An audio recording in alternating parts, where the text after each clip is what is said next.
মাশাআল্লাহ, আমাদের সামনে আপনারা সবাই দেখছেন আরিয়ান একটি বাড়ি বানাচ্ছে।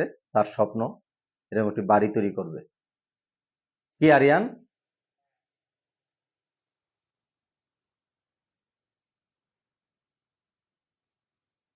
চললে আমরা দেখতে পাবো বাড়িটি কত সুন্দর হচ্ছে। মাশাআল্লাহ, এটা বাড়ি লিখেছো। বাড়ির পাশে আর কি লেখা যাবে? বাড়ির পাশে একটা গাছ। গুড।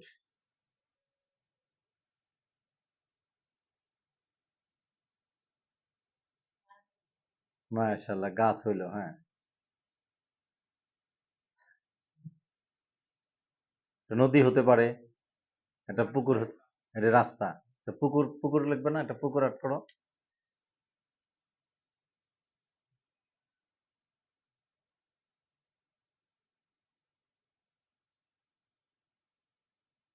তার আছে কিন্তু, হ্যাঁ।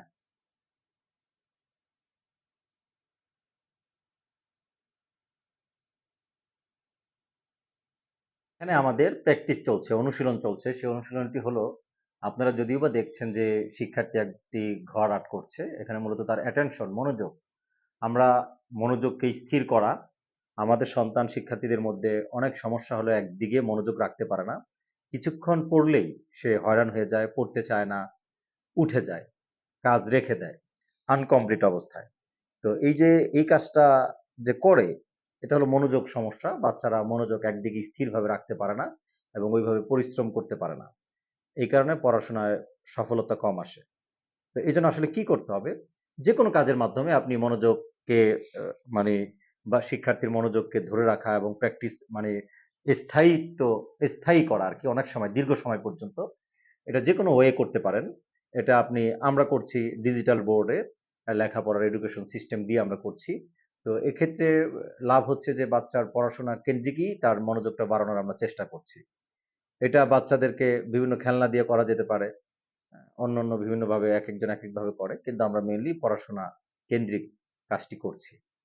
তো এটি আপনার কাছে বা আমাদের কাছে খুবই সামান্য বিষয় মনে হতে পারে। কিন্তু দেখুন, আমার আপনার সন্তানকে যদি আমরা তাদেরকে মনোযোগী করে তাদের অ্যাটেনশনকে যথাযথ জায়গায়, হ্যাঁ? মানে ফিট করতে পারি, আ তাদেরকে এই বিষয়টা নিয়ে তাদেরকে এই জায়গাটায় মনোযোগ আকর্ষণ বা অ্যাটেনশনকে রাখা, এই জায়গায় আনতে পারি, তাহলে আমরা কিন্তু সফল হয়ে যাব। আমাদের কিন্তু ব্যর্থতা থাকবে না। তো সারা পৃথিবীর মধ্যে যত চেঞ্জ বা পরিবর্তন দেখছেন, হ্যাঁ? পরিবর্তন হলো আমরা যখন যেদিকে মনোযোগ দিব সেই জায়গায় পরিবর্তন হবে। যেখানে মনোযোগ দিব না সেখানে পরিবর্তন হবে না। এই মনোযোগই যদি আপনি একটি দৃষ্টিকোণ থেকে বলেন যে পৃথিবীর সবচেয়ে বড় সম্পদ, শ্রেষ্ঠ সম্পদ। তো আমার আপনার মনোযোগ কোথায় দিব, কেন দিব, কিভাবে দিব? এই জিনিসটা নিয়েই কিন্তু আমাদের ছোট, ছোট ছেলে-মেয়েদেরকেই পড়াশোনা করানো উচিত। তাদেরকে কাউন্সেলিং করা উচিত।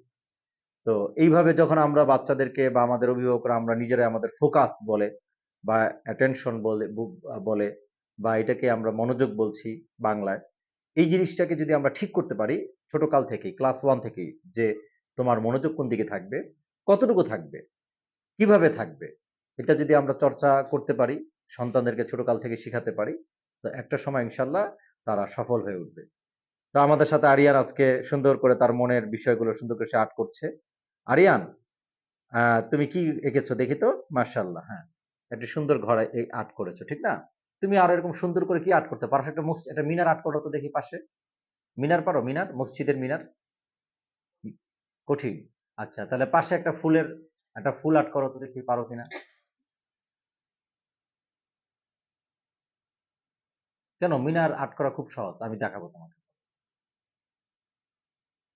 ও, ওইটা চলে গেছে তো। ওটার পাশেই লেখতা। ওইটা আসে কিনা আনতে পারো কিনা দেখো তো। নতুন করে করবে?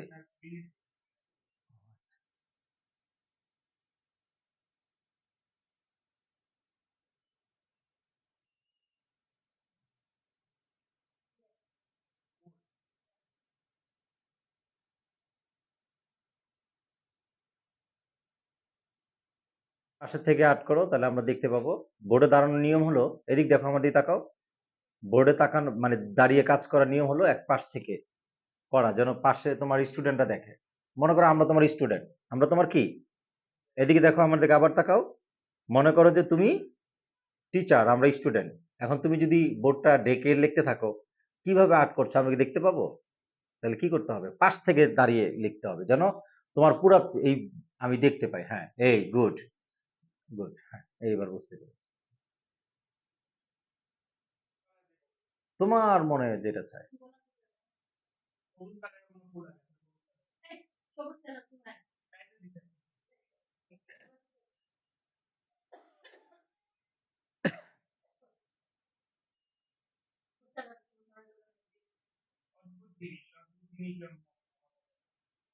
তো যেটা বলছিলাম যে আপনি আপনার ঘরে যদি সন্তানরা মোবাইলে আসক্ত থাকে, হ্যাঁ? বিভিন্নভাবে একেকজন একেক দিকে তাদের মনোযোগ থাকে। তো আপনি সবার মনোযোগ একদিকে আনতে পারেন। সেটার জন্য একটা খুবই কার্যকর পদ্ধতি হলো যে আপনি আমাদের কাউন্সেলিং সেন্টার এবং স্মার্ট লাইব্রেরির সফটওয়্যারটি যদি আপনি গ্রহণ করেন এবং আপনার বাসায় স্মার্ট টিভির পরিবর্তে আপনি একটি ডিজিটাল বোর্ড ব্যবস্থা করেন। তো এই ডিজিটাল বোর্ডের মাধ্যমে আপনি এই বাচ্চাদের আপনি আপনার নিউজ দেখা সহ বিভিন্ন তথ্যগুলো আপনি ওখানে ডিজিটাল বোর্ডে পেয়ে যাচ্ছেন।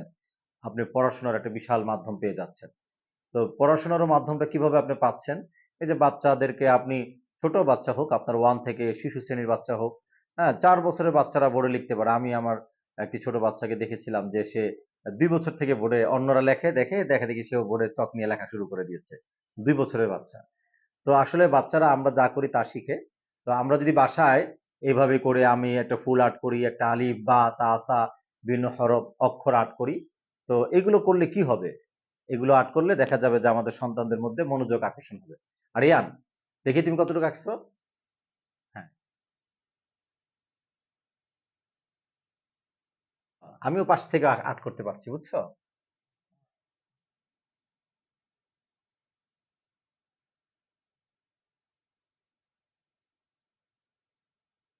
তো এখন তো খালি দাগই হচ্ছে।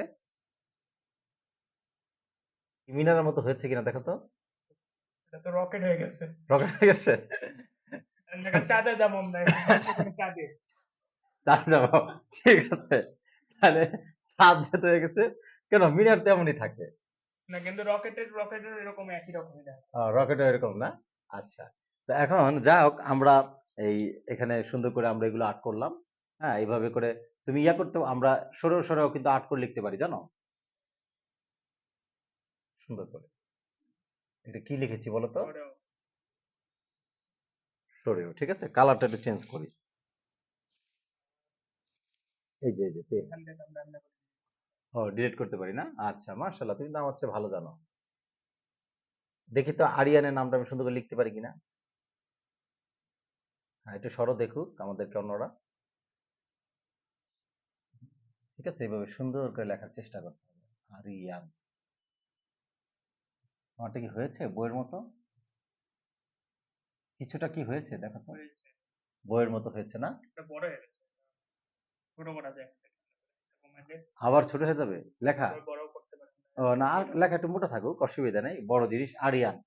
তারপর দেখো, হুম, আমার লেখাটা কি বইয়ের মতো কিছু হচ্ছে? হ্যাঁ, তুমিও কিন্তু এভাবে লিখতে পারবা, ঠিক আছে? এগুলো প্র্যাকটিস করতে হবে আমাদের, হ্যাঁ? করলে ইনশাআল্লাহ হাতের লেখা সুন্দর হয়ে যাবে। আচ্ছা, আরিয়ান রহমান। তারপর দেখো আমি আরো কিছু আর্ট করতে এটা পারি। হয় হ্যাঁ? হয় রহমান না, হয়েছে। কিসের? এই যে দিয়েছি আরিয়ান। হ্যাঁ, ওকে। তারপর আমরা এখানে হ্যাঁ, তুমি বলো তো এটা কি লিখেছি? বলতে পারবা? এটা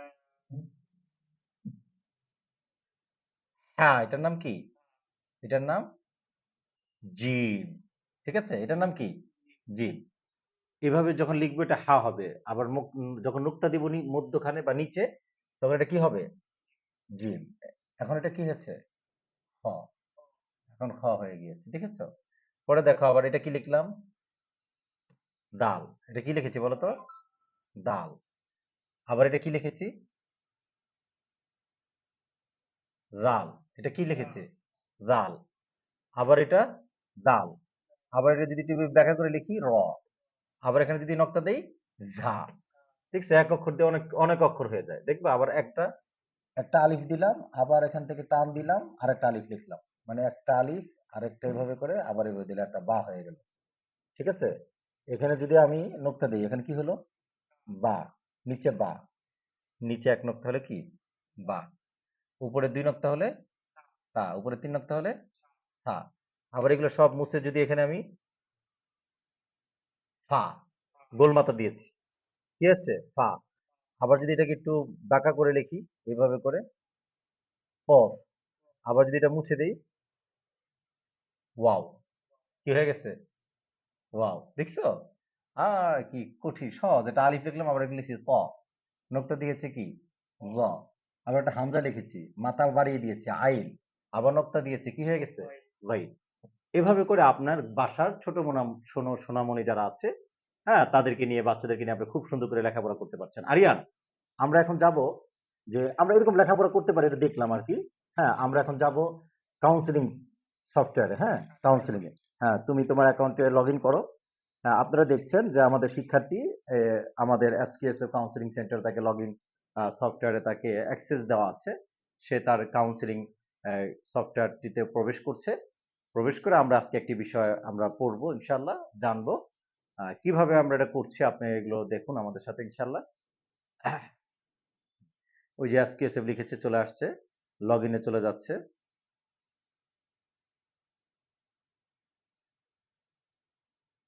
একটু সরো, তুমি মাঝখান থেকে একটু এদিকে আমার ব্যাকা হয়ে দাঁড়াতে হয়। হ্যাঁ, এই যে লগইন করেছে পাসওয়ার্ড, এটা তার প্রোফাইল দেখতে পাচ্ছি আমরা, ওই যে উপরে লেখা আছে দেখি। হ্যাঁ, হ্যাঁ, সৈয়দ আরিয়ান রহমান, হ্যাঁ।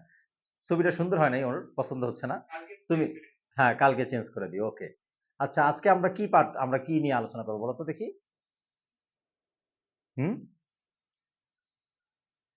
আমরা আজকে আমরা আপনার বাসায় আহ, বাসায় সন্তানদেরকে নিয়ে আপনি গল্প করবেন যে সন্তানের পছন্দ মতো করে। হ্যাঁ, দাও। সন্তানের পছন্দ মতো করে আমরা একটি গল্প বের করবো। হ্যাঁ, যে কোনো একটা তারিখে দিলে হবে, ওখানে সার্চ দিতে হবে। আচ্ছা, কাউন্সিলিং এই সফটওয়্যারের ভিতরের সব গল্প চলে আসছে। ঠিক আছে, আমরা আজকে আরিয়ানের পছন্দ মতো একটি কন্টেন্ট নিয়ে আলোচনা করি, ঠিক আছে? হ্যাঁ, বের করো যেটা আরিয়ানের ভালো। নিচ থেকে, ওকে। ওকে,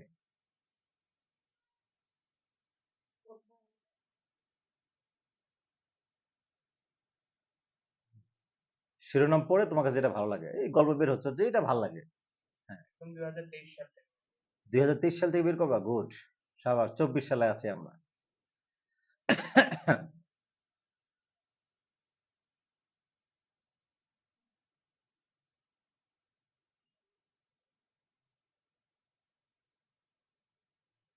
এই যে এটা পড়বো কিনা দেখি। যে তোমার কি রাগ আছে? রাগ নেই না, আচ্ছা। আত্মশুদ্ধি, আচ্ছা। আচ্ছা, ঠিক আছে, আমরা এখান থেকে আমি যেটা বের করেছি এটা বলে দিচ্ছি। আত্মশুদ্ধি, হ্যাঁ, এটা উইকিপিডিয়া থেকে, মানে সারা পৃথিবীর যত ধর্ম আছে সব ধর্মের আলোকে এখানে আলোচনা করা হয়েছে। তো এখানে আলোচনাটা করা হয়েছে যে, আচ্ছা, প্রশ্ন আসতে পারে যে আমি এসকেএসএফ সফটওয়্যারটা ব্যবহার করবো কেন, আমি তো সব অনলাইনে পাচ্ছি।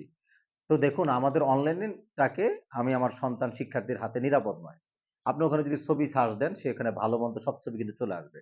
আপনি ফেসবুকে যদি ছবি সার্চ দেন সেখানে ভালো মন্দ সব চলে আসবে। তো আপনি কি আপনার সন্তানদেরকে এটা হাতে তুলে দিতে পারছেন? কি নিরাপদ? নিরাপদ না। এই জন্য আমরা ভালো জিনিসগুলোকে আমরা এসকেএসএফ সফটওয়্যারের মধ্যে ঢুকিয়ে দিয়েছি। আপনি সফটওয়্যারটার মধ্যেই সন্তানকে রাখুন, এখানেই সবকিছু আছে, নিরাপদ। এই জন্য আর কি। তো এখন আমরা দেখতেছি যে এই, মানে, আত্মশুদ্ধি, মনের পবিত্রতা, বলেন তো কি? মনের কালিমা দূর করে মনকে পরিশুদ্ধ করা, ইসলাম কি বলে? ইসলামের তাজকিয়া বা তাজকিয়াতুন নফস কে পবিত্রকরণ বা আত্মশুদ্ধি বলা হয়। সমর্থক শব্দ ব্যবহৃত হলো ইসলাম, ইসলাহে কলম, সংস্কার, ইখলাস শুদ্ধ খাঁটি করা, কলবে সালিম শুদ্ধ পূর্ণ নিরাপদ হৃদয়, ইহসান সৌন্দর্য বর্ধন, তাহারাত পবিত্রতা।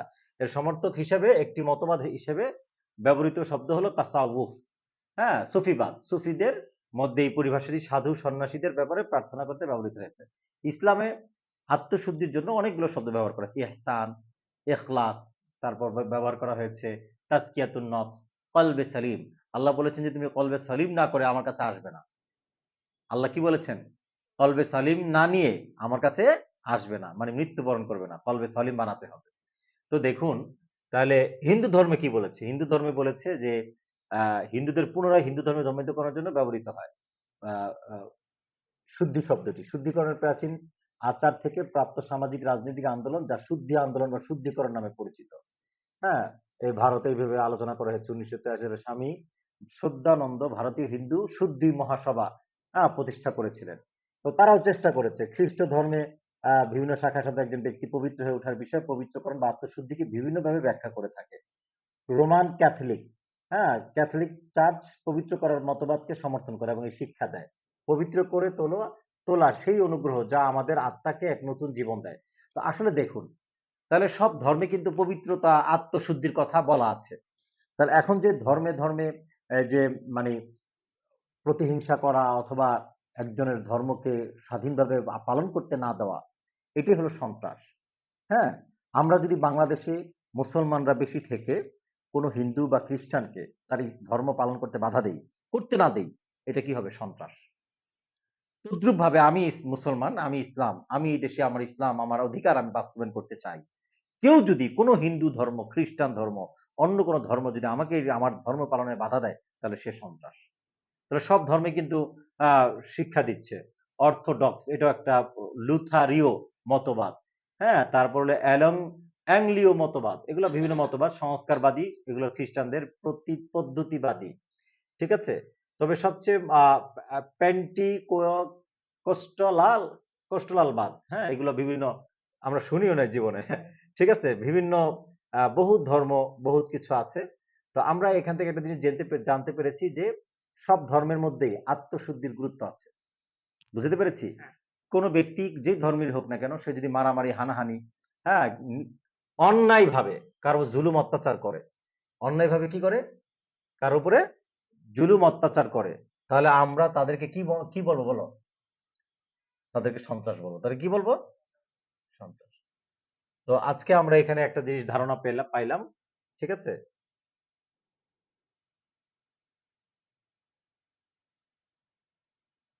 আবার বাইরে চলে আসছি।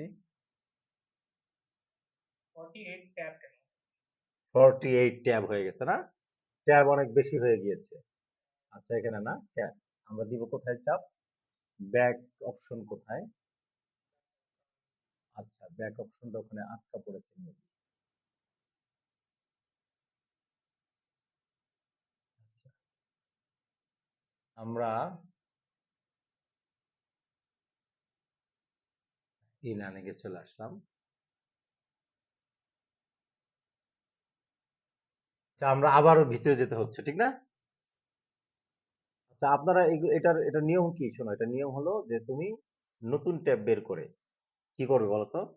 এই সমস্যাটা কেন হয়েছে? আমরা যখন নতুন একটা টপিক আলোচনায় যাব,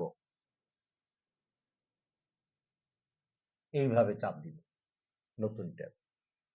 এই পেজটা থাকবে, হ্যাঁ? তাহলে আমরা যেখানে ছিলাম এখান থেকে আবার পরবর্তী অংশে বের হইতে পারবো। এখানে কি লেখা আছে? তুমি যখন স্বপ্নের দিকে এগোতে চাও, তখন সবাই যেন হাতে লাঠি নিয়ে তোমাকে বাধা দিতে উদ্যত। হ্যাঁ, তুমি পড়ে ফেলেছো।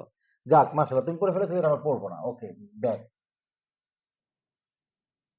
আচ্ছা, ব্যাক। আমরা আগের পেজে চলে যাব। আমি একটা বাইর করি। বের করো, হ্যাঁ।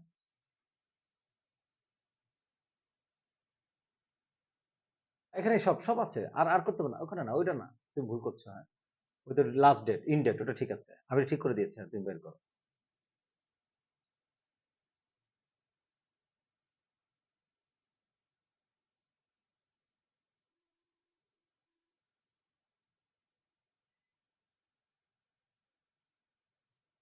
হ্যাঁ, হ্যাঁ, নিউ ট্যাব দিলে ভালো হতো।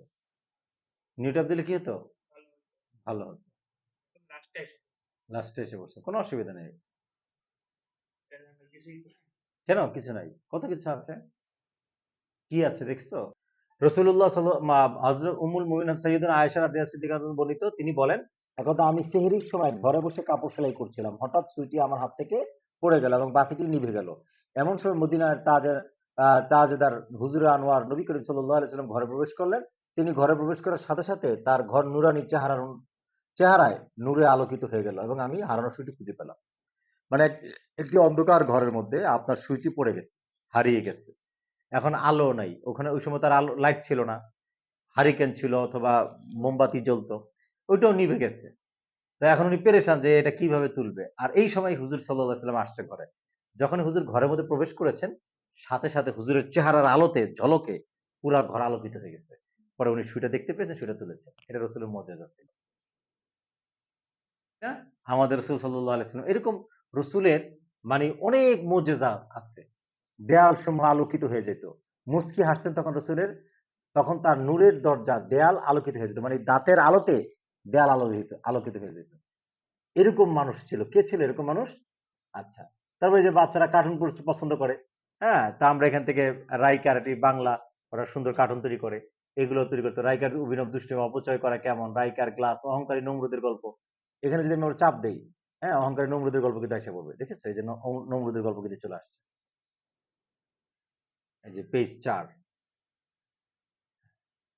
অহংকারী নমরুদ। এই গল্পটা আমরা এখান থেকে পড়তে পারি, বাচ্চাদেরকে পড়াতে পারি। তো এইভাবে যখন আমরা আমাদের সন্তানদেরকে আপনার কাছে সাধারণ মনে হচ্ছে, আমাদের কাছে মনে হচ্ছে।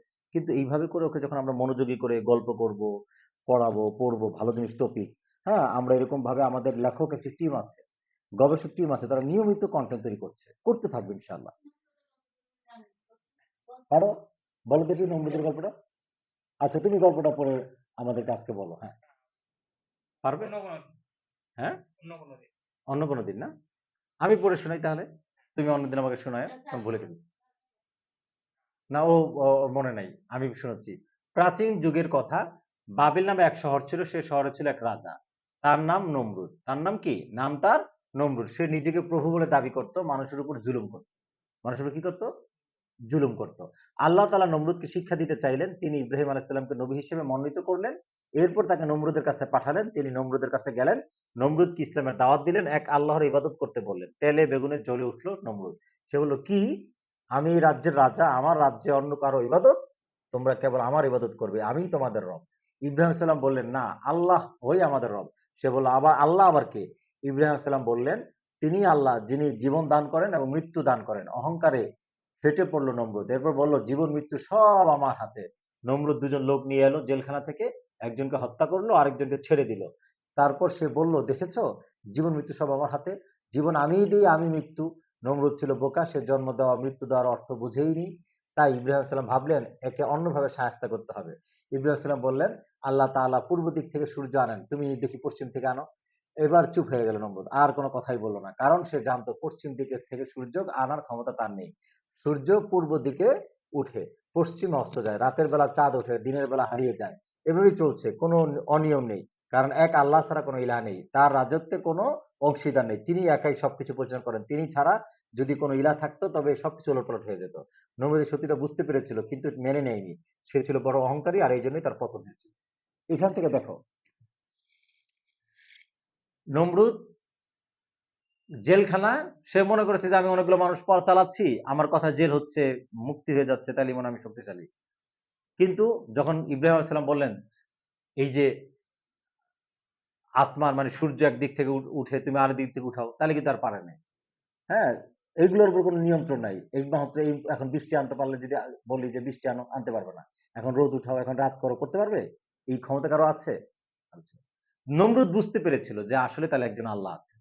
কিন্তু আমি যে রাজা, আমার রাজত্ব মনে হয় চলে যাবে। হ্যাঁ, এই ভয়ে, এই অহংকারে সে কি করছে? সে মানে নাই। কি করে নাই? মানে নাই। পরে আল্লাহ তাআলা তাকে তাকে মেরেছিল। একটা ন্যাংরা মশা দিয়ে। কি দিয়ে মারছে? ঠিক আছে না? ল্যাংড়া মশা একটা নাকের মধ্যে দিয়ে ঢুকছে, গিয়ে পিটায়। মানে কামড় দেয়। আর তখন তার ভাল লাগে না। তখন সবাইকে বলে জুতো দিয়ে পিটাও। তো সবাই জুতো দিয়ে পিটায়। যতক্ষণ পিটায়, ততক্ষণ মশা কামড় চুপ করে থাকে। তখন আরাম পায়। যখনই পিটানো বন্ধ করে দেয়, তখনই কি করে? মশায় কামড়ায়। পরে মাথা পিটাইতে, পিটাইতে মাথা ভাইঙ্গেই হেলাইছে। বুঝতে পারছি? তো দেখো আল্লাহ তাআলার বিচার অনেক শক্ত বিচার। আল্লাহর বিচার কি? অনেক কঠিন শক্ত বিচার। তো আমাদেরকে এই অহংকারী হওয়া যাবে না। অহংকার হলে মানুষ কথা মানতে চায় না। অহংকার হলে বাবা-মার কথা শুনতে চায় না, টিচারের কথা শুনতে চায় না। অহংকার মানে কি? বুঝো অহংকার মানে কি? আচ্ছা, তাহলে আমরা অহংকারটা বুঝি না, হ্যাঁ? আমরা এখান থেকে আমরা অহংকার সুন্দর করে বের করতে পারি।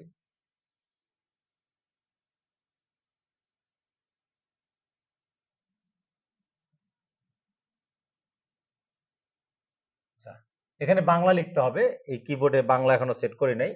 হ্যাঁ, হয় না। হ্যাঁ, আচ্ছা। আমাদের এখানে আবার অহংকারমূলক অনেক কনটেন্ট আছে যেগুলো পড়লে আমরা কি করতে পারবো? সুন্দর করে সব শিখতে পারবো।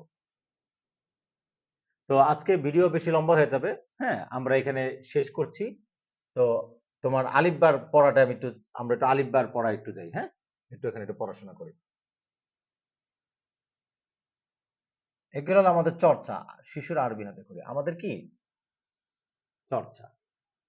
আলিফ থেকে আরবি হরফ ২৯ টা। এটা একটু দেখি।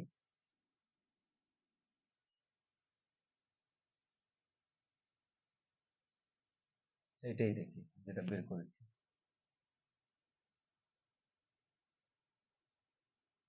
আচ্ছা। আমরা যেটা বের করব এটা একটু দেখবো, হ্যাঁ? এটা কি? জিম। জিমের মাথা কেমন দেখেছো? হ্যাঁ, আচ্ছা, এই যে জিম। জি জু জি দেখছো? জি জু জা। এই যে কতগুলো হরফ এই জিম থেকে হয়েছে। এটা হলো হার মাথা। হার মাথা এরকম হয়, এরকম হয়। এটা খ নোক্তা দিয়েছি। দেখালাম তোমাকে। এটা কি? দাল। এটা দাল, কি? দাল। এটা কি? রাল। এই যে উপরে নক্তা হয়েছে। দাল দাল। রটা নিচের দিকে হয়। কাচির মতো। কিসের মতো? র। এটা কি? আলিফ, আলিফ। এটা আলিফ, আলিফ। এটাও আলিফ। এটা এটা কি? বা, এটা বা। গুড। এটা তাহলে তা, এটা তা। এটা এটা সা, থা। মানে এখানে সা, ছোট্ট, হ্যাঁ? সা, থা থা। থা না। সা থা লাগে। থা থা। সা বাংলায় তো উচ্চারণ সা, এটা স স একা সা। হ্যাঁ, বাংলা কি উচ্চারণ? সা, সা সা, সা, হ্যাঁ। কিন্তু আরবিতে সা। আরবিতে কি? সা। জিহ্বাটা বের করো। সা, সা সা। ঠিক আছে? এইভাবে করে আমরা এই যে বোর্ডে, তাহলে আমরা এখানে আরবি পড়াও পেয়ে যাচ্ছি। কি পেয়ে যাচ্ছি? সা, আরবি পড়াও পেয়ে যাচ্ছি। আবার আমরা এরকম ভাবে আ আরেকটা পড়া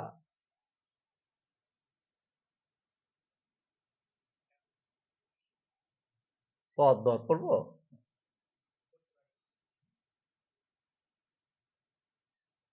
সদ, কেটে গেছে। না, না, ওইটা ছিল। আমরা ইয়া করি যে দাল জালের জায়গায় যাই। বুঝো? এই জিনিসটার পার্থক্য তোমাকে একটু ভালো করে বুঝাই। দাল জাল।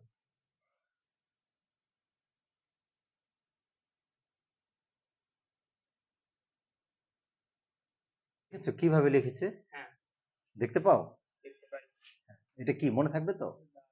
এটা জাল। কেন জাল বলো তো?